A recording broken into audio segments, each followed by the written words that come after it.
नमस्कार दोस्तों, और आपका स्वागत है डीप स्टोरी टेलर चैनल पर। अगर आप हॉरर और सस्पेंस भरी कहानियां सुनना पसंद करते हैं तो चैनल को सब्सक्राइब जरूर करें। वीडियो को लाइक और कमेंट करके हमें सपोर्ट करें, क्योंकि आपका छोटा सा सहयोग हमें और डरावनी कहानियां लाने की ताकत देता है। आज मैं आपके लिए एक सच्ची घटना पर आधारित इतनी डरावनी कहानी लेकर आया हूं जिसे सुनकर आपके रोंगटे खड़े हो जाएंगे। तो ध्यान से सुनिए। नमस्कार दोस्तों, मेरा नाम सुरेश है और मैं उत्तर प्रदेश के खैराबाद शहर के पास में मौजूद एक छोटे से गांव का रहने वाला हूं। आज मैं आप लोगों के लिए जो कहानी लेकर आया हूं वो मेरे जीवन में घटी एक ऐसी डरावनी घटना की कहानी है जिस घटना के ऊपर आज तक भी मैं विश्वास नहीं कर पाया हूं। हालांकि वो सारी चीजें मेरे साथ हकीकत में हुई थी, लेकिन आज जब कभी भी मैं उन सब चीजों के बारे में सोचता हूं तो मेरे दिमाग में बस यही आता है कि आखिर मैंने उस रात उन सब चीजों का सामना कैसे कर लिया था। आज भी जब मैं उस बारे में याद करता हूं तो मुझे ये लगता ही नहीं है कि उन सब चीजों का सामना मैंने अपने बलबूते पे किया था। और हो सकता है शायद मेरी ये बात सही भी हो। जिस वक्त मेरे साथ वो सब कुछ हुआ था उस वक्त शायद कोई ऐसी अदृश्य शक्ति मेरे साथ रही हो जिसकी वजह से उस रात मैं अपनी जान बचाकर वहां से भाग आया, वरना उसने तो मुझे मौत के घाट उतारने की पूरी तैयारी कर ली थी। अब किसने मुझे मौत के घाट उतारने की तैयारी कर ली थी और आखिर मेरे साथ ऐसा क्या हुआ था जिसकी वजह से मुझे ये लगा कि आज मैं यहाँ पर मरने वाला हूँ? तो चलिए इन सब के बारे में आप लोगों को विस्तार से बताता हूँ। दरअसल आज तो मैं पेशे से बिल्कुल ट्रक ड्राइवर बन चुका हूँ, लेकिन ये कहानी उस वक्त की है जब मैं एक ट्रक ड्राइवर नहीं हुआ करता था। मेरे कहने का मतलब है कि उस टाइम पर मैंने ट्रक चलाना स्टार्ट कर दिया था, लेकिन मैं फुल टाइम ट्रक नहीं चलाया करता था, बल्कि जिस वक्त मेरे साथ वो भयानक हादसा हुआ था उस वक्त मैं एक स्टूडेंट हुआ करता था और मैं अपनी पढ़ाई ही कर रहा था। लेकिन मेरी कुछ ऐसी मजबूरी थी जिसकी वजह से मुझे पढ़ाई के साथ साथ ट्रक चलाने का काम भी करना पड़ता था। दरअसल आज से 13 साल पहले जब मैं अपनी कॉलेज की पढ़ाई कर रहा था तो उस वक्त अचानक से ही हार्ट अटैक आने की वजह से मेरे पापा का देहांत हो जाता है। अब पापा के गुजर जाने के बाद उनका जो ट्रक था उसकी सारी जिम्मेदारी उनके छोटे भाई यानी कि मेरे चाचा के ऊपर आ गई थी। लेकिन चाचा के पास भी उनका खुद का एक ट्रक था और उसके पीछे की वजह यह थी कि हमारे गांव से थोड़ी ही दूर खैराबाद शहर के बगल में एक बड़ी सी फैक्ट्री है, जिस फैक्ट्री में मेरे चाचा और पापा ने अपने अपने ट्रक को काम पे लगा रखा था। आसपास के गांव में जिन भी लोगों के पास चाहे ट्रक हो या फिर कोई भी दूसरा माल ढोने वाला साधन हो, वो सारे के सारे उसी फैक्ट्री में काम पर लगे हुए थे। शुरू में सबसे पहले मेरे पापा ने अपना खुद का ट्रक खरीदा था। उसके बाद जब मेरे चाचा उनके साथ खलासी के रूप में काम पर जाने लगे और धीरे धीरे जब उन्होंने भी ट्रक चलाना सीख लिया तो फिर उन दोनों भाइयों ने अपनी मेहनत के बलबूते पर एक दूसरा ट्रक भी खरीद लिया था, जिसको मेरे चाचा चलाने लगे थे। जब तक मेरे पापा और चाचा थे तब तक हमारा घर बड़े ही खुशहाली से चल रहा था। हमारी जो फैमिली थी वो एक जॉइंट फैमिली थी जिसमें मेरी और मेरे चाचा जी की फैमिली एक साथ रहती थी। लेकिन फिर अचानक से ही पापा के चले जाने के बाद घर में थोड़ा अजीब सा माहौल बन गया था। हालांकि जिस वक्त पापा हम सब लोगों को छोड़कर गए थे उस वक्त तो मेरे चाचा ने कुछ दिनों तक पापा वाले ट्रक पर किसी दूसरे ड्राइवर को रख लिया था। लेकिन जैसा कि आप लोग जानते हैं कि दूसरा ड्राइवर कभी भी ठीक तरीके से काम नहीं करता है, इसीलिए मैं खुद से ही मेरे चाचा जी के साथ उनके वाले ट्रक पर जाने लगा था। हालांकि शुरू में मैं खलासी के रूप में ही उनके साथ जाता था, क्योंकि जब मैं उनके साथ जाता था तो मुझे काम करने के थोड़े बहुत पैसे मिल जाया करते थे, जिनसे मैं अपनी पढ़ाई का और खुद का खर्चा निकाल लिया करता था। लेकिन फिर उनके साथ जाते जाते ही धीरे धीरे मैंने ट्रक चलाना भी सीख लिया था। और जब मुझे अच्छी तरीके से ट्रक चलाना आ गया तो मैं जब भी उनके साथ जाता था तो आधे रास्ते में वो ट्रक चलाया करते थे और आधे रास्ते में मैं ट्रक चलाता था। लेकिन फिर एक दिन अचानक से ही जब चाचा जी घर पर आए हुए थे तो फिसलकर गिरने की वजह से उनका एक पैर टूट गया था। और जिस शाम को उनका पैर टूटा है उसी शाम को उनके ट्रक में जो माल भरा हुआ था उनको उससे लेकर कानपुर की एक फैक्ट्री में पहुंचना था। लेकिन जाने से पहले वो घर पर सिर्फ अपने कपड़े लेने के लिए आए थे, पर तभी घर पर ही पैर फिसलकर गिरने की वजह से उनका पैर टूट गया और पैर टूटने की वजह से अब वो किसी भी हालत में ट्रक को चलाकर नहीं ले जा सकते थे। अब ड्राइवर की कमी के कारण पहले से ही मेरे पापा वाला जो ट्रक था वो हमारे घर पर खड़ा हुआ था और ऐसे में अगर जब तक चाचा जी ठीक नहीं होते तब तक उनका जो ट्रक था वो भी घर पर खड़ा रहता तो हमारी तो बिल्कुल ही कमाई बंद हो जाती और थोड़े ही दिनों में हम लोग खर्चे के लिए भी दुखी हो जाते। इसीलिए उस शाम को जब मैं मेरे चाचा जी को अस्पताल में लेकर गया और जब उनके पैर पर प्लास्टर हो गया था तो उस वक्त उन्होंने मुझसे कहा कि आज तुझे अकेले को ही ट्रक लेकर जाना होगा, क्योंकि आज की जो माल की डिलीवरी है वो बहुत जरूरी है। फैक्ट्री के सुपरवाइजर ने मुझे पहले ही बोल दिया था कि किसी भी हालत में ये माल उस जगह पर पहुंचने में लेट नहीं होना चाहिए, और अगर आज हमने इस ट्रक को लेकर नहीं गए तो इतने दिनों से जो उस फैक्ट्री से हमारा काम चला आ रहा है तो वो टाइम पर काम न करने की वजह से हमारे ट्रक को फैक्ट्री से हटा देंगे, और अगर एक बार हमारा ट्रक उस फैक्ट्री से हटा दिया गया तो फिर हमारी उतनी कमाई नहीं हो पाएगी जितनी उस फैक्ट्री में होती है। अब जब चाचा जी ने मुझे बार बार वो चीज़ समझाई कि वो जो माल है उसको आज के आज ही पहुंचाना बहुत ज़रूरी है, तो फिर मैं उनसे कहता हूं कि ठीक है, आप मेरे लिए किसी खलासी का या फिर मेरे साथ जाने वाले किसी दूसरे ड्राइवर का इंतजाम कर दो, क्योंकि मैं खुद से अकेले से तो इतनी दूर तक ट्रक नहीं चला पाऊंगा। तो मेरे ऐसा कहते ही वो मुझसे कहते हैं कि अगर किसी दूसरे ड्राइवर का इंतजाम हो पाता तो मैं तुझे कभी भी अकेले जाने के लिए नहीं कहता, लेकिन इंतजाम नहीं हो पा रहा है, इसीलिए ही मैं तुझसे कह रहा हूं। अब उनके मुंह से अकेले इतने लंबे सफर तक ट्रक चलाकर लेकर जाने की बात सुनकर ही मेरी हालत खराब हो गई थी, क्योंकि मैंने कभी भी 100 से 150 किलोमीटर से ज्यादा लंबा ट्रक नहीं चलाया था, लेकिन उस दिन तो पूरे 400 किलोमीटर ट्रक चलाने की बात थी। तो ऐसे में मैं उस चीज की वजह से काफी ज्यादा टेंशन में आ गया था। लेकिन फिर मैंने सोचा कि आज नहीं तो फिर आगे कभी ना कभी तो लंबा सफर तय करना ही है, तो क्यों ना उसकी शुरुआत में आज से ही कर देता हूं। इसीलिए अपने मन में हिम्मत करके मैं मेरे चाचा जी से कह देता हूं कि ठीक है, मैं अभी थोड़ी ही देर में ट्रक को लेकर निकल जाता हूं। अब उस वक्त मैंने उनसे ये बात कह तो दी थी, लेकिन मेरे मन में एक अजीब सा डर बैठ गया था कि कहीं मेरे साथ कुछ गड़बड़ हो गई तो मैं क्या करूंगा।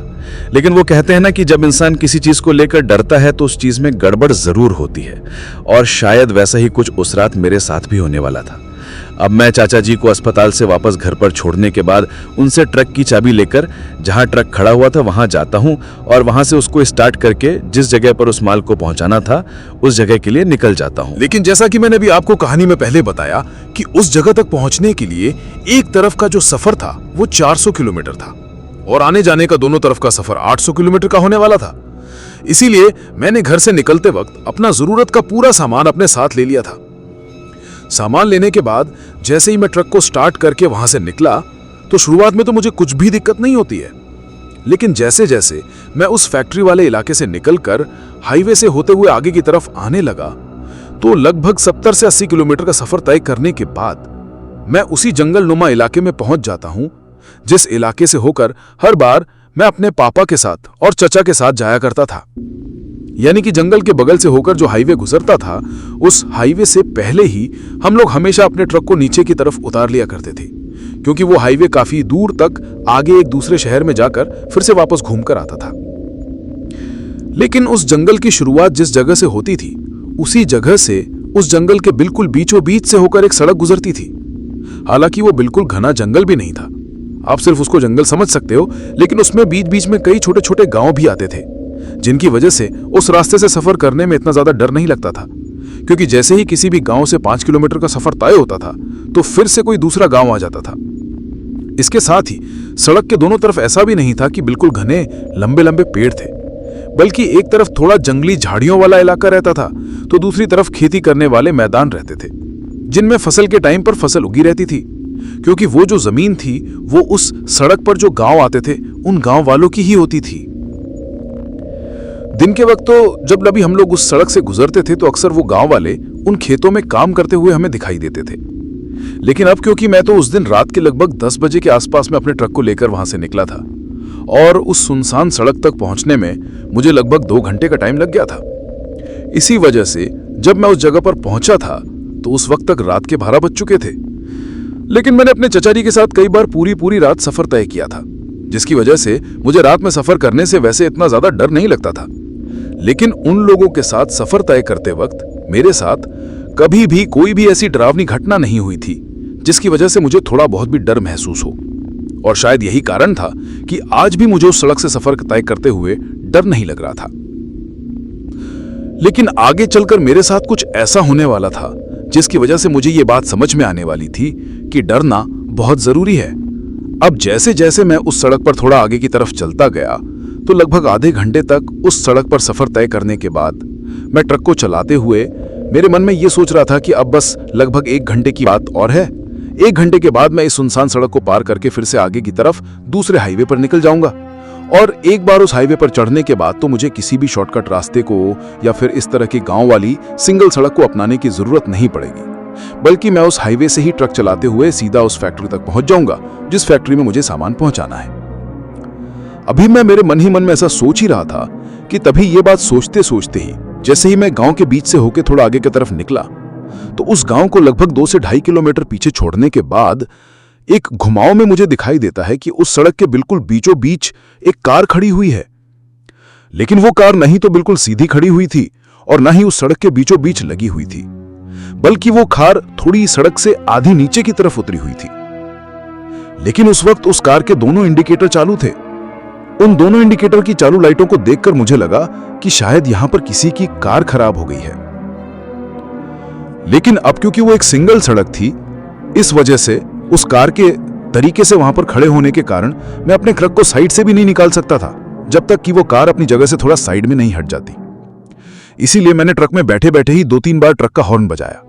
लेकिन वो कार अपनी जगह से टस से मस भी नहीं हो रही थी और ना मुझे उस कार में बैठा हुआ कोई शख्स नजर आ रहा था। जब काफी देर तक हॉर्न बजाने के बाद भी कोई उस कार से बाहर नहीं निकला तो मैं अपने ट्रक को चालू छोड़कर ही अपने मन में बड़बड़ाते हुए ट्रक के कैबिन से नीचे उतरता हूं। और वहां से नीचे उतरने के बाद जैसे ही मैं उस कार की तरफ जाता हूं तो मुझे दिखाई देता है कि उस कार के अंदर तो कोई भी नहीं है। हालांकि मेरे ट्रक की तरह ही उस कार की हेडलाइट की रोशनी भी चालू थी और उस कार को देखकर ऐसा बिल्कुल भी नहीं लग रहा था कि इसमें कुछ खराबी है। पर जैसे ही मैं उस कार के आगे वाले बोनट की तरफ जाता हूं तो मुझे दिखाई देता है कि उस कार का जो आगे वाला बोनट था वो पूरी तरीके से पिचका हुआ था। उस चीज को देखकर मुझे अंदाजा हो गया था कि इसकी किसी चीज से बहुत ही भयंकर टक्कर हुई है। लेकिन क्योंकि मुझे इतने दिनों से ट्रक पर जाने का और ट्रक चलाने का अनुभव था तो मैंने पिछले कुछ दिनों में कई जगहों पर एक्सीडेंट भी होते हुए देखे थे। लेकिन उन एक्सीडेंट्स के अलावा मुझे इस कार वाले एक्सीडेंट में कुछ अजीब लग रहा था। और वो अजीब बात यह थी कि जितनी तेजी से टकराने की वजह से उस कार का वो आगे वाला बोनट पिचका था, तो उतनी रफ्तार में अगर कोई कार किसी चीज से टकराती है तो उसका आगे का शीशा जरूर टूटता है। लेकिन उस वक्त उस कार का जो आगे वाला शीशा था उस पर एक खरोंच भी नहीं आई हुई थी। यह चीज देखकर मुझे कुछ थोड़ा अजीब लग रहा था। और सिर्फ आगे वाला शीशा ही नहीं बल्कि उस कार की चारों खिड़कियों के और पीछे वाला शीशा भी बिल्कुल सही सलामत था। अभी मैं उस चीज के बारे में सोच ही रहा था कि तभी अचानक से ही मुझे जिस तरफ उस कार की हेडलाइट की रोशनी पड़ रही थी उसी तरफ सड़क के बगल में झाड़ियों के बीच से कुछ अजीब सी सरसराहट की आवाज सुनाई देती है। जब मुझे वो सरसराहट की आवाज सुनाई देती है तो शुरू में तो मुझे लगा कि शायद वहां कोई जंगली जानवर है। इसीलिए मैं अपने आप के बचाव के लिए ट्रक के कैबिन की तरफ जाता हूं और फिर ड्राइविंग सीट की तरफ से कैबिन के फाटक को खोलकर सीट के नीचे जो लोहे का सरिया हम लोग हमेशा अपनी सेफ्टी के लिए साथ में रखते थे उसको निकालता हूं। और फिर उस सरिये को अपने हाथ में बिल्कुल अच्छी तरीके से कसकर पकड़ने के बाद मैं धीरे धीरे उसी तरफ वापस जाने लगता हूं जिस तरफ से मुझे वो आवाज सुनाई दी थी। लेकिन जैसे ही मैं सड़क के बगल में पहुंचा और मुझे अपनी आंखों के सामने जो कुछ भी दिखाई दिया तो फिर वो सब कुछ देखते ही मेरे हाथों की पकड़ उस सरिये के ऊपर से ढीली हो जाती है और मैं उसको साइड में फेंक कर जल्दी से सड़क के ढलान से नीचे उतरने लगता हूं। हालांकि उस सड़क के बगल में कोई गहरी खाई भी नहीं थी, बल्कि वो लगभग 2 से 3 फीट नीचे की जगह थी जहां पर घास में मुझे एक लड़की पड़ी हुई दिखाई दी थी। जब मैंने उस लड़की को वहां पर पड़ा हुआ देखा तो मुझे दिखाई दिया कि वो थोड़ी बेहोशी वाली हालत में है। लेकिन उस वक्त वो अपने दोनों हाथों से अपने सिर को पकड़कर इधर उधर हिल रही थी और उसके मुंह से एक हल्की हल्की कराहत की आवाज भी निकल रही थी। उस चीज को देखकर मैं समझ गया था कि शायद यही लड़की इस गाड़ी को चला रही थी और इसका यहां पर एक्सीडेंट हो गया है। अब उस लड़के को उस हालत में देखकर मदद करने की भावना से मैं वहां नीचे उतरता हूं और फिर उसको पकड़कर किसी तरह से सहारा देते हुए वापस ऊपर सड़क पर लेकर आता हूं। अभी मैं उसको सहारा देखते हुए सड़क पर उसकी कार की तरफ लेकर जा ही रहा था कि तभी जब मैंने उसको पकड़ रखा था तो मुझे कुछ अजीब सा महसूस हो रहा था। मुझे ऐसा लग रहा था कि जैसे मैंने किसी जिंदा इंसान को नहीं बल्कि किसी अजीब सी चीज को पकड़ रहा हूं, क्योंकि उसका जो स्पर्श था वो मुझे बहुत ही रूखा रूखा लग रहा था। लेकिन फिर मैंने सोचा कि शायद एक्सीडेंट होने की वजह से लड़की बहुत ज्यादा डर गई है और डर के मारे ये इस तरीके से ठंड में कपकपा आ रही है, क्योंकि उसकी जो बॉडी थी वो पूरी तरीके से ठंडी पड़ चुकी थी। उस वक्त उसको छूकर ऐसा लग रहा था कि जैसे मैं किसी इंसान को नहीं बल्कि किसी बर्फ के टुकड़े को छू रहा हूं। पर फिर मैंने उसको लाकर वापस से उसी कार के फाटक को खोलकर उसकी सीट पर बैठा दिया था। लेकिन उसको वहां बैठाने के बाद जब मैंने उसके चेहरे की तरफ देखा तो मुझे दिखाई दिया कि उसका चेहरा पूरी तरीके से खून में सना हुआ था। इसके साथ ही उसका एक नीचे की तरफ वाला जो होंठ था वो भी आधे से ज्यादा कट चुका था और वो होंठ वहां से कटने के बाद नीचे की तरफ लटक रहा था। उस चीज को देखकर मैं सोचता हूं कि इस लड़की को तो बहुत ज्यादा दर्द हो रहा होगा, पर तभी वो मेरी तरफ अपनी आंखों को हल्का हल्का खोलकर अजीब तरीके से अपनी गर्दन को हिला रही थी। उस वक्त सिर्फ उसका चेहरा ही नहीं बल्कि उसका पूरा शरीर ही खून में पूरी तरीके से सना हुआ था। उस चीज को देखकर मुझे पता चल गया था कि ये जो खून है ये इसके सिर से बहता आ रहा है, लेकिन उस वक्त उसके सिर के खुले हुए बालों की वजह से मैं ये अंदाजा नहीं लगा पा रहा था कि आखिर ये खून इसके सिर से किस तरफ से बहकर आ रहा है, क्योंकि अगर मुझे पता चल जाता तो मैं उस जगह पर कोई कपड़ा बांध देता जिसकी वजह से उसके सिर से वहां से खून नहीं निकलता। लेकिन तभी मुझे याद आता है कि मेरे ट्रक में एक मेडिकल इमरजेंसी का बॉक्स रखा हुआ है, उसमें शायद कुछ ऐसा मिल सकता है जिससे मैं इस लड़की का दर्द थोड़ा कम कर सकूं। यही बात सोचकर मैं दौड़ते हुए अपने ट्रक के केबिन की तरफ जाता हूं और अपने ट्रक के केबिन से वो मेडिकल बॉक्स उठाकर वापस से उसकी गाड़ी की तरफ आता हूं। लेकिन जैसे ही मैं वहां आता हूं तो मुझे दिखाई देता है कि अब वो लड़की उस गाड़ी में उस सीट पर नहीं बैठी हुई है। जैसे ही मैं ये चीज देखता हूं तो मैं बिल्कुल बुरी तरीके से भौंचक्का रह जाता हूं, क्योंकि उस लड़की की तो ऐसी हालत थी ही नहीं कि वो खुद से उठकर कहीं जा सके। और मैंने ट्रक के केबिन की तरफ जाकर उस बॉक्स को लाने में मुश्किल से 15 से 20 सेकंड का समय ही लगाया होगा। तो इतने कम टाइम में ही भला वो लड़की कहां चली गई थी। अभी मैं ऐसा सोच ही रहा था कि तभी मुझे मेरे पीछे से किसी की अजीब तरीके से गुर्राने की आवाज सुनाई देती है। जैसे ही मैं उस आवाज को सुनता हूं तो उस आवाज को सुनकर जब मैंने पीछे की तरफ पलटकर देखा तो मुझे दिखाई दिया कि वो लड़की जो उस वक्त उस कार के अंदर बैठी हुई थी अब वो मेरे ही ट्रक के केबिन के बगल में खड़ी हुई है और वहां खड़ी खड़ी मेरी तरफ देखकर अजीब तरीके से गुर्रा रही है। उस चीज को देखकर मैं सोचता हूं कि ये लड़की इतनी जल्दी यहां से उठकर वहां कैसे चली गई। और अभी तो मैं मेरे ट्रक के केबिन की तरफ से आया ही था, तो आते वक्त तो ये मुझे कहीं भी दिखाई नहीं दी थी। अभी मैं मेरे दिमाग में ऐसा सोच ही रहा था कि तभी उस लड़की की तरफ देखते देखते ही मेरी नजर उस कार की उसी सीट पर पड़ती है जिस पर अभी कुछ टाइम पहले वो लड़की बैठी हुई थी। जब मैंने उस सीट की तरफ देखा तो मुझे दिखाई दिया कि उस सीट पर एक भी बूंद खून की नहीं पड़ी हुई थी, जबकि जिस वक्त मैंने उस लड़की को उस सीट पर लाकर बैठाया था तो उसको उस सीट पर लाकर बैठाते ही वो सीट उस लड़की के खून से पूरी तरीके से सन चुकी थी, यानी कि जगह जगह पर उस लड़की का खून सीट पर लग गया था। लेकिन अब मुझे उस सीट पर उतना खून तो दूर की बात है बल्कि कहीं पर एक खून का छींटा भी दिखाई नहीं दे रहा था। ये चीज देखकर मैं एक अजीब सी उधेड़-बुन में फंस जाता हूं। पर तभी मुझे समझ में आता है कि जब मैं इस लड़की को उठाकर लाया था तो उस वक्त इसका खून मेरे शरीर के ऊपर और मेरे हाथों के ऊपर भी लगा था। यही बात सोचकर जब मैं अपनी शर्ट की तरफ और अपने हाथों की तरफ देखता हूं तो मुझे दिखाई देता है कि मेरी शर्ट और मेरे हाथ भी उस सीट की तरह बिल्कुल साफ है। मेरे उन हाथों पर जरा सा भी खून नहीं लगा हुआ था। ये चीज देखकर मैं सोचता हूं कि ये कैसे हो सकता है।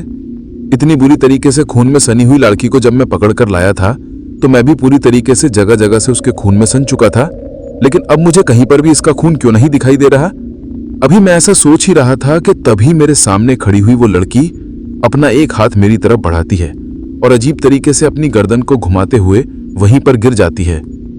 उसको वहां गिरता हुआ देखकर मैं सोचता हूं कि शायद इतना खून बहने की वजह से इसके शरीर के अंदर कमजोरी आ गई है और ये बेहोश होकर यहां पर गिर गई है। अब वो चीज समझने के बावजूद भी उस वक्त मैं नासमझ बनकर फिर से उस लड़की के पास जाता हूं और दोबारा से उसको उठाकर उस कार की तरफ लाने लगता हूं। लेकिन जब मैं उस लड़की को अपनी गोद में उठाकर उस कार की तरफ ला रहा था तभी अचानक से ही उस लड़की की आंखें खुलती हैं और मेरी ही गोद में वो लड़की मेरी तरफ देखकर इतनी भयानक तरीके से चीखती है कि उसकी उस चीख को सुनकर ही मैं पूरी तरीके से सकपका गया था। लेकिन उसके चीखने के साथ साथ ही जब मैंने उसके चेहरे की तरफ देखा तो मुझे दिखाई दिया कि उसके चीखते वक्त उसका चेहरा इतना डरावना बन गया था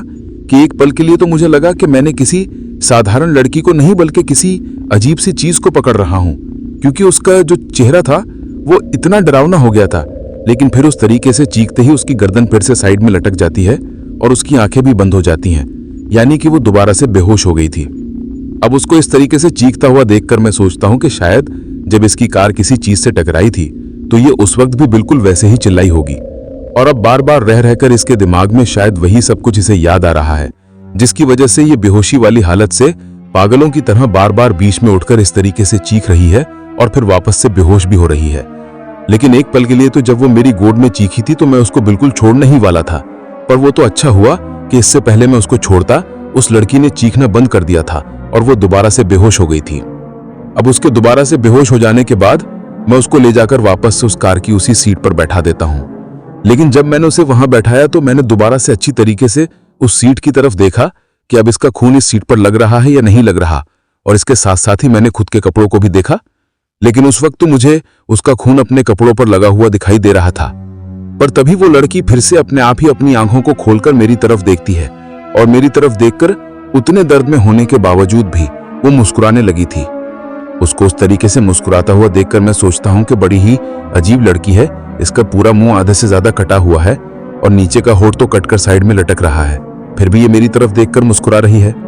जब वो मेरी तरफ देखकर उस तरीके से मुस्कुरा रही थी तो उस वक्त उसके उस कटे हुए होठ वाली जगह से एक अजीब सा काला काला खून के जैसा कुछ निकल रहा था। उस चीज को देखकर मुझे अंदाजा हो गया कि अगर जल्द ही इसके इस निकलते हुए खून को नहीं रोका गया और लगातार इसका ये खून इसी तरीके से बहता रहा तो शायद ये नहीं बच पाएगी। लेकिन उस वक्त मुझे ये समझ में नहीं आ रहा था कि बचना तो मुझे चाहिए, पर मैं तो बिल्कुल पागलों की तरह सिर्फ उसकी मदद करने में ही लगा हुआ था।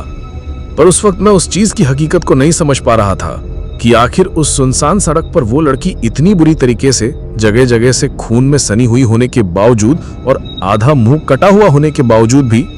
जिंदा कैसे थी। इसके साथ ही इतने पुराने जमाने की जो गाड़ी थी वो भला इतने टाइम बाद भी इतनी ठीक ठाक कैसे थी। लेकिन इससे पहले कि मैं इन सब चीजों को समझा पाता, पता नहीं उस वक्त मुझे ऐसा क्या हुआ था जिसके मेरे मन में सिर्फ उस लड़की की मदद करने के भाव ही आ रहे थे। पर तभी वो लड़की जब दोबारा से हल्की हल्की आंख खोलकर मेरी तरफ देखकर मुस्कुरा रही थी तो वो एक अजीब सी आवाज में कुछ बोलने लगती है। लेकिन उस वक्त उसका वो होंठ कटा हुआ होने की वजह से वो ठीक तरीके से बोल नहीं पा रही थी, जिसकी वजह से मुझे ये समझ में नहीं आ रहा था कि आखिर वो क्या बोल रही हैं। लेकिन जब मैं उसकी बात को नहीं समझ पाया तो वो अपने एक हाथ को उठाकर मुझे उस सड़क पर आगे की तरफ कुछ इशारा करती है। उसके उस इशारे को समझकर मुझे पता चलता है कि वो मुझे ये कह रही थी कि मुझे वहां आगे की तरफ लेकर चलो, वहां कोई मदद मिल सकती है। लेकिन वो एग्जैक्ट किस जगह पर जाने के लिए बोल रही थी और वहां जाकर उसको क्या मदद मिलने वाली थी ये मुझे नहीं पता था। पर अब जब वो बार बार मुझे अपने उस खून से सने हुए हाथ से उस तरफ ले जाने का इशारा करने लगी तो मैं फिर से उसको वहां से उठाता हूं और अपने एक कंधे से सहारा देते हुए उस सड़क पर आगे लेकर जाने लगता हूं। लेकिन अब मेरे ट्रक की हेडलाइट की रोशनी थी वो सड़क पर काफी आगे तक पड़ रही थी, जिसकी वजह से वहां पर उजाला हो रखा था। फिर जब मैं उस लड़की को सहारा देकर आगे की तरफ लेकर गया तो वो लड़की मुझे पीछे वाले घुमाव से आगे वाले घुमाव तक लेकर जाती है। यानी कि उस वक्त जिस जगह पर मेरा ट्रक खड़ा हुआ था और उस लड़की की वो कार खड़ी हुई थी वहां पर एक ऐसा घुमाव था जो एक ही जगह पर 2 बार घूम रहा था। यानी कि बीच में लगभग 100 से 150 मीटर की जितनी सड़क थी और उसके बाद फिर से वो सड़क दूसरी तरफ घूम रही थी। तो पिछले घुमाव में तो उस लड़की की वो कार मुझे दिखाई दे गई थी और उसके जस्ट पीछे मेरा ट्रक खड़ा हुआ था।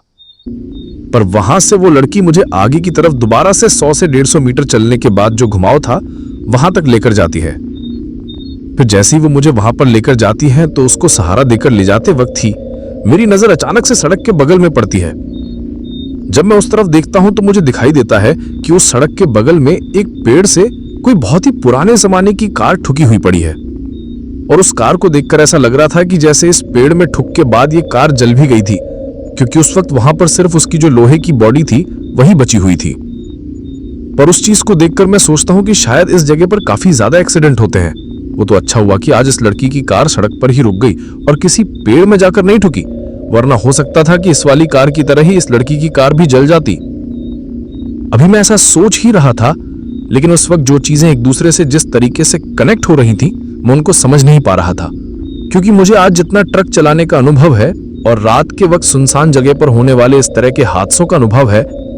उस वक्त मुझे इन सब चीजों का इतना अनुभव नहीं था, क्योंकि मैं तो सिर्फ एक कॉलेज में पढ़ने वाला स्टूडेंट ही तो था। वो तो मजबूरी में मेरे चाचा जी का जब पैर टूट गया था तो उसके कारण मुझे उस दिन अकेले ही वो ट्रक लेकर जाना पड़ा था, वरना हम हमेशा ही 2 लोग साथ में जाते थे। लेकिन फिर उस सड़क पर जिस जगह पर वो कार उस पेड़ पर ठुकी हुई थी उसके बिल्कुल बराबर में पहुंचते ही वो लड़की चलना बंद कर देती है और फिर मेरे से अपने आप को दूर हटाते हुए, यानी कि मेरे सहारे को दूर करके खुद से ही चलते हुए सड़क से नीचे उतरने लगती है। जब वो सड़क से नीचे उतरने लगती है तो मैं उसे कहता हूं कि अरे बहन जी, आप उस तरफ कहां जा रही हो? लेकिन इससे पहले कि मैं कुछ सोच या समझ पाता, वो लड़की बिल्कुल किसी सही सलामत इंसान की तरह चलते हुए जाकर जो कार उस पेड़ के अंदर ठुकी हुई थी और शायद ठुक के बाद जिसमें आग लग गई थी, जिसकी वजह से उस वक्त वहां पर सिर्फ उसकी वो जली हुई लोहे की बॉडी ही दिखाई दे रही थी, वो लड़की उसी कार की जली हुई बॉडी के पास में जाती है और फिर जोर से एक झटके के साथ उस कार की ड्राइविंग सीट वाले फाटक को खोलती है और उसके अंदर बैठ जाती है। अब जैसे ही वो ये चीज करती है तो मैं कुछ भी समझ नहीं पाता हूं। मैं सोचता हूं कि शायद ये लड़की दिमागी रूप से पागल है। इसकी कार तो पीछे की तरफ खड़ी हुई है, पर शायद ये इस कार को अपनी कार समझ रही है। हो सकता है इस भयानक टक्कर की वजह से इसके सिर में कोई ऐसी चोट लग गई हो जिसके कारण ये इस तरीके से पागलों वाली हरकत करने लग गई है। लेकिन उस टाइम पर मुझे इस बात का जरा भी अंदाजा नहीं था कि अभी थोड़ी देर में पागलों वाली हरकत तो मैं करने वाला हूं, क्योंकि जो चीज अब तक मेरे साथ हुई नहीं थी वो अब होने वाली थी। और जब वो चीज हुई तो सच में ही मेरी पागलों वाली हालत हो गई थी। दरअसल अब जैसे ही मैंने उस लड़की को वहां पर उस कार के अंदर जाकर बैठते हुए देखा तो मैं उस सड़क पर खड़ा खड़ा ही उसे जोर से आवाज लगाते उससे कहता हूं कि अरे पागल तो नहीं हो गई हो, आपको इतनी ज्यादा चोट लगी हुई है और आप वहां उस पुरानी जली हुई कार की बॉडी के अंदर जाकर क्यों बैठ गई हो। अभी मैं ऐसा बोल ही रहा था कि तभी मुझे मेरे पीछे से एक आवाज आती है कि मैं तो यही हूं, तुम ही मुझे छोड़कर वहां उस तरफ सड़क के किनारे जाकर खड़े हो गए हो।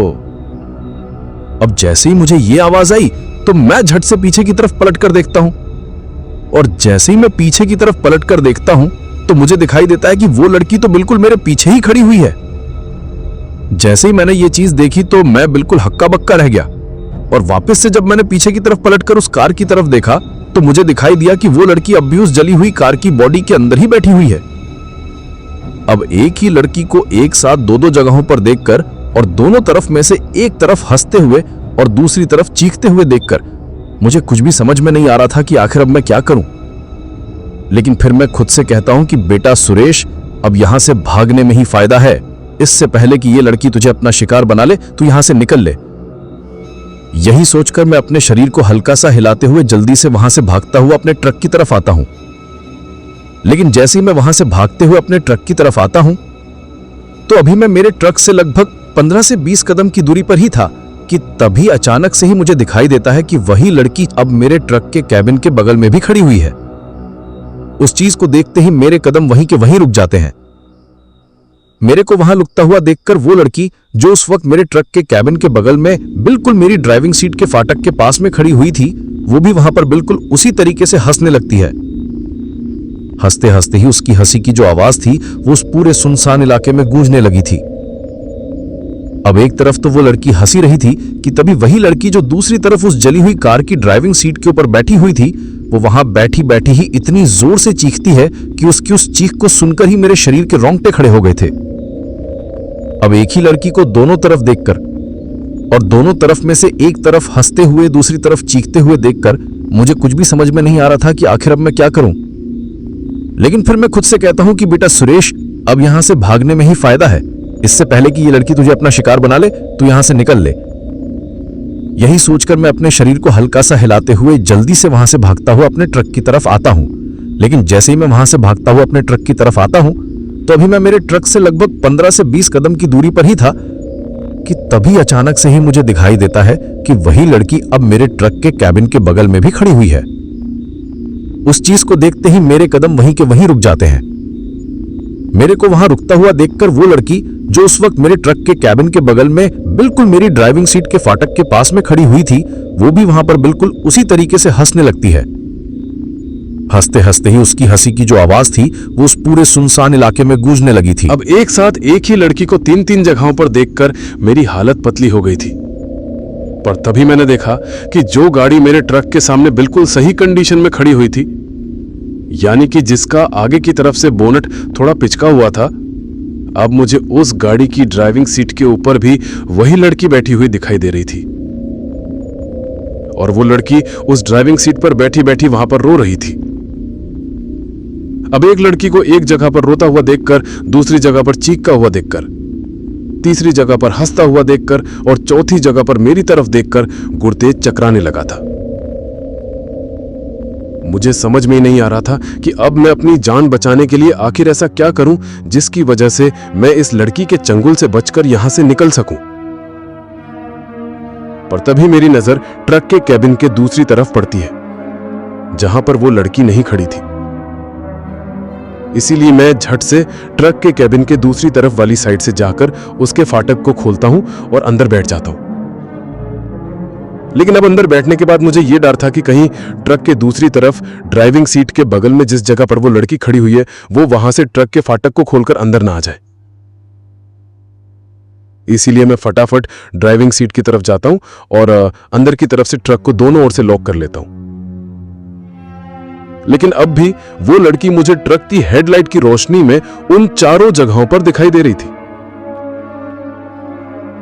लेकिन फिर मैं भगवान का नाम लेके ट्रक को थोड़ा एक्सेलरेटर देता हूं और वापस से ट्रक को गियर डालकर आगे की तरफ बढ़ाने लगता हूं। लेकिन अब क्योंकि वो गाड़ी थोड़ा ट्रक के बीच में आ रही थी, पर फिर भी मैं उसको पीछे की तरफ से जोर से टक्कर मारते हुए साइड से निकल जाता हूं। लेकिन अब जैसे ही मैं उस गाड़ी से थोड़ा आगे निकला तो मुझे वो लड़की अब दो जगहों पर मेरे सामने दिखाई दे रही थी। लेकिन उस वक्त तक क्योंकि मैं ये जान चुका था कि वो कोई जिंदा लड़की नहीं है, इसीलिए मैं उस लड़की के ऊपर से ही अपने ट्रक को निकाल देता हूं। लेकिन जैसे ही मेरा ट्रक उस लड़की के बिल्कुल करीब पहुंचा तो वो लड़की वहां से अचानक से ही गायब हो जाती थी। ऐसा मेरे साथ सिर्फ एक बार नहीं बल्कि उस सड़क पर 2-3 बार हुआ। पर जैसे ही मैं उस दूसरे वाले घुमाव से अपने ट्रक को घुमाकर निकला तो वहां से निकलते मुझे पीछे की तरफ से किसी कार के हॉर्न की आवाज सुनाई देती है। जैसे ही मुझे वो हॉर्न की आवाज सुनाई दी तो मैं ट्रक को काफी तेज स्पीड में चलाते हुए साइड मिरर में देखते हुए ये देखने की कोशिश की कि ये पीछे की तरफ से हॉर्न कौन बजा रहा है। पर जब मैंने पीछे की तरफ देखा तो मुझे जो कुछ दिखाई दिया उसको देखकर मेरी आंखें फटी की फटी रह गई थी।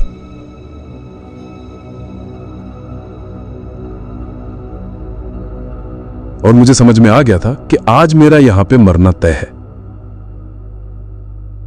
क्योंकि जब मैंने उस पीछे देखने वाले मिरर में देखा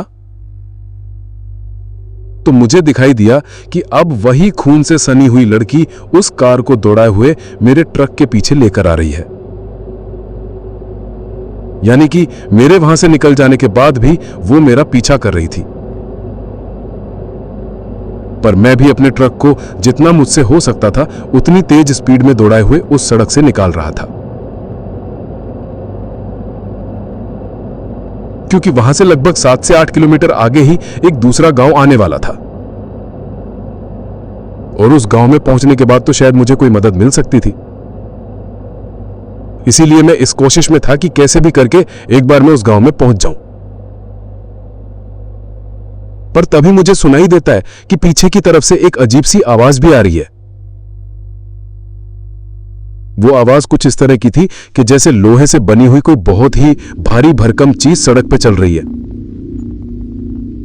यानी कि आप लोगों ने अगर कभी कहीं पर कोई सड़क बनती हुई देखी है तो उस सड़क पर आपने देखा होगा कि वहां पर एक बड़ा सा लोहे वाला रोलर खड़ा हुआ रहता है जो कि सड़क को समतल करने का काम करता है। और जब वो उस सड़क पर चलता है तो लोहे का होने की वजह से जिस तरह की उसके चलने पर आवाज आती है उस वक्त मुझे मेरे पीछे से बिल्कुल वैसी ही आवाज सुनाई दे रही थी। जब मुझे वो आवाज सुनाई देने लगी तो मैंने दोबारा से पीछे वाले मिरर में देखा, लेकिन ड्राइविंग सीट की तरफ जो साइड मिरर लगा हुआ था उस तरफ से तो मुझे वही आगे की तरफ से बोनट टूटी हुई कार ही मेरे पीछे दौड़ती हुई नजर आ रही थी जिसकी ड्राइविंग सीट पर वो लड़की बैठी हुई थी। पर जब मैं कैबिन के दूसरी तरफ से यानी कि खलासी वाली साइड में जो पीछे की तरफ देखने वाला मिरर लगा हुआ था उस पे देखा तो मुझे दिखाई दिया कि उस वक्त मेरे पीछे एक नहीं बल्कि दो कार दौड़ रही थी और उन दोनों कारों को ही वही एक लड़की चला रही थी। यानी कि वो लड़की मुझे एक साथ ही उन दोनों कारों की ड्राइविंग सीट पर बैठी हुई दिखाई दे रही थी। पर जो खलासी वाली साइड के शीशे में मुझे दिखाई दिया उसमें देखते तो मुझे यकीन ही नहीं हुआ कि ऐसा कैसे हो सकता है, क्योंकि जो कार उस सड़क के बगल में मुझे जली हुई दिखाई दी थी जिसकी ड्राइविंग सीट पर जाकर मेरी आंखों के सामने वो लड़की बैठ गई थी, अब वही जली हुई कार मेरे ट्रक के पीछे दौड़ रही थी। लेकिन क्योंकि उसके तो कोई टायर ही नहीं थे इस वजह से जब वो उन लोहे की रिम के टायरों के बल ही उस सड़क पर दौड़ रही थी तो उसकी बिल्कुल उसी रोलर की तरह की आवाज आ रही थी। अब जिस कार का इंजन और उसके पूरे पुर्जे जलकर राख हो चुके थे और जिसके चारों टायर जल चुके थे, उस कार की जली हुई लोहे की बॉडी को मेरे पीछे मेरे ट्रक की जितनी तेज रफ्तार में दौड़ता हुआ देखकर मुझे उन सब चीजों के ऊपर यकीन ही नहीं हो रहा था कि आखिर आज मेरे साथ यहां पर ये क्या हो रहा है। लेकिन फिर उस दिन लगभग 10 से 15 मिनट के अंदर अंदर ही मैंने उस 7 से 8 किलोमीटर के सफर को तय कर लिया था, क्योंकि उस वक्त मैं फुल स्पीड में अपने ट्रक को दौड़ा रहा था। पर जैसे जैसे वो गांव नजदीक आता जा रहा था, वैसे वैसे ही पीछे की तरफ से उस कार को दौड़ा हुए मुझे उस लड़की की अजीब तरीके से चीखने की आवाज भी सुनाई दे रही थी। उस वक्त उसकी उस चीखने की आवाज को सुनकर ऐसा लग रहा था कि जैसे उसका शिकार उसके हाथों से और उसकी पकड़ से बाहर निकलता जा रहा है, जिसको देखकर वो उस तरीके से चीख रही थी। पर तभी वापस से घुमाव आता है और उस घुमाव के आने के बाद जैसे ही मेरा ट्रक उस घुमाव में घूमकर आगे निकलता है, तो अब मुझे पीछे की तरफ से ना ही तो किसी के चीखने की आवाज सुनाई दे रही थी और ना ही मुझे साइड मिरर में मेरे पीछे वो कार दौड़ती हुई दिखाई दे रही थी। पर फिर भी मैं उस चीज के ऊपर यकीन नहीं करता हूं और उसी रफ्तार में अपने ट्रक को चलाता रहता हूं। लेकिन फिर आधा किलोमीटर ट्रक चलाने के बाद ही मुझे आगे आने वाला वो गांव दिखाई दे जाता है और जैसे ही वो सड़क उस गांव के बिल्कुल बीचों बीच से होकर गुजरती है, तो मैं अपने ट्रक को उस गांव के बीच में ले जाकर रोक देता हूं। लेकिन जब मैंने उस ट्रक को इतनी तेज रफ्तार में ले जाकर वहां पर रोका और फिर उसका प्रेशर डाउन किया, तो वहां पर मेरे ट्रक के रुकने की काफी तेज आवाज हुई थी। लेकिन मैंने उस जगह पर ट्रक इस वजह से रोका था क्योंकि मुझे उस सड़क के बगल में ही वहां पर एक छोटा सा मंदिर बना हुआ दिखाई दे गया था। उस मंदिर को देखकर मैंने सोचा था कि यहां तक आकर तो शायद वो लड़की की आत्मा मेरा पीछा नहीं करेगी। यही बात सोचकर अब मैं अपने ट्रक को वहां पर रोक देता हूं। पर जैसे ही मैंने अपने ट्रक को वहां पर रोका तो कुछ 1-2 लोग सामने की तरफ से चलते हुए मेरे ट्रक को देखने के लिए आते और फिर थोड़ी ही दूर आकर मेरे ट्रक को देखकर वापस भी चले जाते हैं। पर जिस तरफ वो गए थे उसी तरफ से मुझे कुछ 15 से 20 लोगों की एक साथ बोलने की आवाज सुनाई दे रही थी, क्योंकि उस वक्त तक रात का लगभग 1 से 1:30 बजे का टाइम हो रहा था, जिसकी वजह से उस गांव में चारों तरफ पूरी तरीके से सन्नाटा फैला हुआ था और उसी सन्नाटे की वजह से मुझे उन लोगों की आवाज सुनाई दे रही थी। एक पल के लिए तो मुझे लगा कि कहीं ये मुझे दोबारा से फंसाने के लिए उस डरावनी लड़की की कोई चाल तो नहीं है। लेकिन फिर वहां पर उस मंदिर को देखकर, उस गांव की शांति को देखकर मैं किसी तरीके से हिम्मत करते हुए ट्रक के कैबिन से नीचे उतरता हूं और चलते हुए उसी तरफ जाता हूं जिस तरफ से मुझे वो आवाज आ रही थी। अब उस मंदिर से लगभग 100 मीटर साइड में चलने के बाद मुझे दिखाई देता है कि उस गांव के बगल से होकर जो एक दूसरी सड़क आ रही थी, इस सड़क पर एक कच्ची झोपड़ी बनी हुई थी। लेकिन वो कोई झोपड़ी नहीं थी, बल्कि एक दुकान थी, जिस दुकान पर रात को शराब पीने वाले लोग पड़े हुए थे और वो सभी के सभी लोग शराब पीते हुए वहां पर जुआ खेल रहे थे। लेकिन मेरे साथ जो इतना भयानक हादसा हो गया था, उसकी वजह से उस गांव में पहुंचने के बाद भी मेरा शरीर अजीब तरीके से कपकपा रहा था और मेरे पूरे बदन पर पसीना आया हुआ था। पर जब मैं उस झोपड़ी के अंदर बनी हुई दुकान पर पहुंचा तो बाकी के लोग तो पूरी तरीके से शराब के नशे में चूर थे, लेकिन जो 2 लोग वहां पर अपनी वो दुकान चला रहे थे वो नशे में नहीं थे।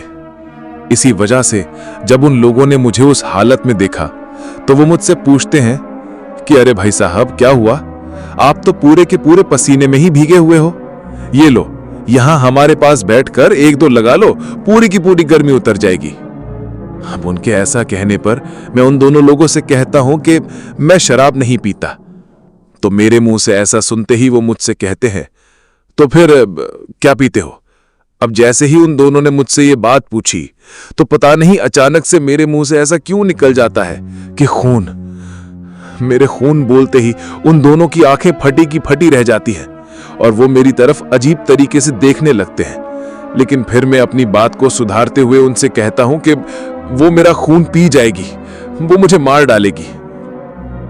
अब जब मैं इस तरह की बातें बड़बड़ाने लगा तो वो दोनों अपनी दुकान से बाहर निकलकर मेरे पास आते हैं और मुझसे कहते हैं कि आखिर बात क्या है, क्या तुम्हारे साथ कुछ हुआ है? तो मैं अपनी गर्दन को हाँ में हिलाता हूं। फिर उसके बाद उन दोनों के पास वहां पर तसल्ली से बैठकर जो कुछ भी मेरे साथ हुआ था वो पूरी बात बताता हूं। मेरी बात को सुनते ही वो मुझसे कहते हैं कि हमें तो पता था कि तुम्हारे साथ यही हुआ होगा। हम जैसे ही उन्होंने मुझसे ये बात बोली तो मैं उनसे पूछता हूं कि आखिर तुम्हें ये कैसे पता था कि मेरे साथ यही हुआ होगा? तो मेरे मुंह से ऐसा सुनकर वो मुझसे कहते हैं कि तुम कोई पहले इंसान नहीं हो जिसने हमें आकर यहां पर यह बात बताई है, पर तुम उन किस्मत वाले लोगों में जरूर हो जो चंद लोग उस लड़की की आत्मा के हाथों से बच जाते हैं। हम जैसे ही उन्होंने मुझसे ये बात बोली तो मुझे समझ में आ जाता है कि शायद को उस लड़की की सच्चाई के बारे में सब कुछ पता है। इसीलिए जब मैं उनसे उसके बारे में पूछता हूं तो वो लोग मुझे पहले तो थोड़ा पानी पिलाते हैं और फिर उसके बाद उन्होंने मुझे जो कुछ भी बताया उसको सुनकर मुझे समझ में आया कि आज मैं कितनी बड़ी मुसीबत से बचकर आया हूं। और उसी दिन मैंने वहां पर यह सोच लिया था कि मैं आज के बाद रात के वक्त कभी भी सड़क से आने की गलती नहीं करूंगा, चाहे फिर मुझे कितनी ही जल्दबाजी में कहीं पर कोई सामान क्यों ना पहुंचाना हो। मैं सामने की तरफ से उस पूरे हाईवे से सफर तय करते हुए ही इस तरफ आऊंगा, चाहे फिर मुझे कितना ही टाइम क्यों ना लग जाए। लेकिन अब आप लोग यही सोच रहे होंगे कि आखिर उन लोगों ने मुझे ऐसा क्या बताया था और उस लड़की की आत्मा की सच्चाई क्या थी जिसको सुनकर मैंने ये फैसला किया था। तो दरअसल उन दोनों ने मुझे बताया कि आज से लगभग 20 साल पहले हमारे गांव के बगल में एक फिल्म की शूटिंग हो रही थी और ये जो लड़की थी ये उसी फिल्म में ही काम कर रही थी। लेकिन इसने रात के वक्त एक बार काफी ज्यादा शराब पी ली थी और शराब के नशे में ही ये अपने दोस्त की उस गाड़ी को उठाकर इस गांव की उस सुनसान सड़क पर निकल गई थी। लेकिन तभी शराब के नशे में काफी तेज स्पीड में चलाने के कारण उसकी वो कार बेकाबू हो गई और आगे जाकर सड़क के बगल में उस पेड़ से टकरा गई थी। लेकिन पता नहीं उस टक्कर की वजह से उस कार के अंदर ऐसा क्या हुआ कि उस पेड़ में टकराने के बाद इससे पहले कि वो लड़की खुद से उस कार से बाहर निकल पाती,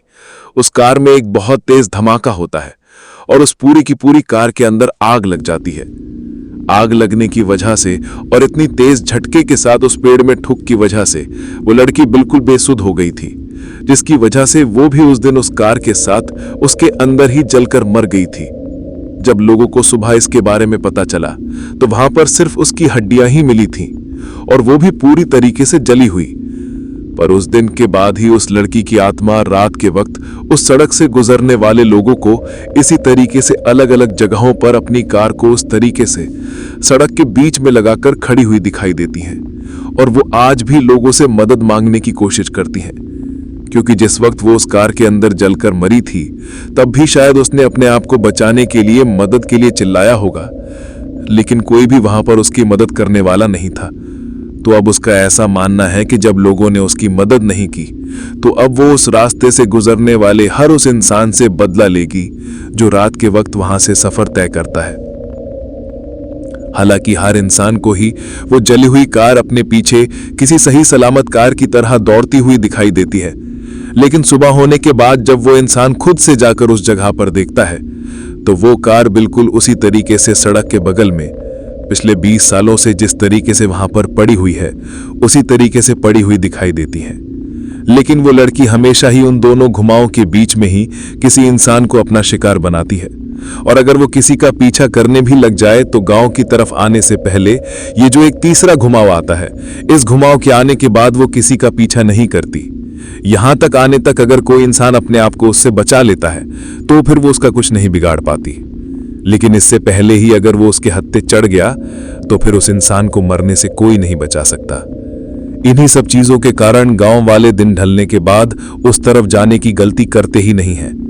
अब उन लोगों के मुंह से वो सारी बातें सुनकर मुझे समझ में आ गया था कि जो कुछ भी मैंने ट्रक को दौड़ाते वक्त देखा था वो सब कुछ क्या था। तो दोस्तों, ये थी हमारी आज की कहानी आपको कैसी लगी या आप मुझे कमेंट बॉक्स में कमेंट करके जरूर बताना। अगर अभी तक भी आप लोगों ने चैनल को सब्सक्राइब नहीं किया है तो जल्दी से चैनल को सब्सक्राइब कर लो, क्योंकि आपका ये छोटा सा सहयोग मेरे लिए बहुत ज्यादा मायने रखता है। लेकिन डरावनी घटनाएं यहीं खत्म नहीं हुई। जब सुरेश ने उस लड़की को बार बार गायब और प्रकट होते देखा, तभी अचानक उसके ट्रक की हेडलाइट अपने आप बंद और चालू होने लगी, जैसे किसी अदृश्य शक्ति ने ट्रक पर कब्जा कर लिया हो। फिर उसे लगा कि ट्रक के पीछे कोई भारी भरकम चीज चढ़ गई है। उसके केबिन की छत पर जोर जोर से कोई पैर पटक रहा था। सुरेश का दिल जोरों से धड़क रहा था और उसे महसूस हो रहा था कि अगर उसने जरा सी भी गलती की तो वो हमेशा के लिए उसी सुनसान सड़क पर फंस जाएगा। तो दोस्तों, ये थी सुरेश की सच्ची घटना। इस हादसे ने उसकी जिंदगी बदल दी। उस दिन के बाद उसने कसम खा ली कि वो कभी भी रात में उस सुनसान रास्ते से सफर नहीं करेगा। आज भी जब वो इस घटना को याद करता है तो उसकी रूह कांप उठती है। अगर आपको ये कहानी डरावनी लगी तो डीप स्टोरी टेलर चैनल को सब्सक्राइब करें, वीडियो को लाइक और शेयर करें और हमें कमेंट में जरूर बताएं कि अगली कहानी आप किस तरह की सुनना चाहेंगे। हम फिर लौटेंगे एक और सहरन पैदा कर देने वाली कहानी के साथ।